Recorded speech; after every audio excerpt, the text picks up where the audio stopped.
فيديو النهاردة عن مشروع مترو ابو قير، وهنعرف الهيئة القومية بتقول ايه عن المواقع اللي هيكون فيها آثار في مسار مترو الاسكندرية.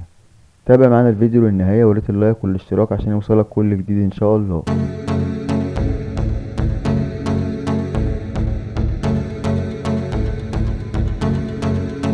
فإن الإسكندرية مدينة قديمة وهي مركز تقارب الحضارات المختلفة، لذلك تضم المدينة العديد من المتاحف والآثار التي تعود إلى العصور الفرعونية والرومانية المختلفة، بالإضافة إلى الآثار القبطية والإسلامية. وهنا يزيد من فرص العثور على آثار، خاصة في المناطق التي ستكون فيها الحفريات عميقة.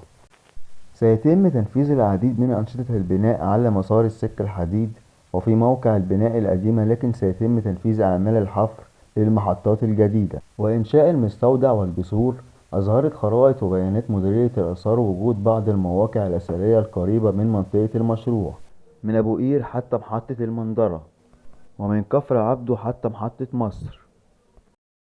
وسيتم التنسيق مع مديرية آثار الإسكندرية قبل البناء، وكمان علشان ما يبقاش فيه خطر في الآثار وما يحصلش فيه تلف وكده. بس يا جماعة، ده كان فيديو سريع عن مشروع مترو أبو قير وفرص وجود آثار في مسار المترو. سلام واشوف حضراتكم على خير.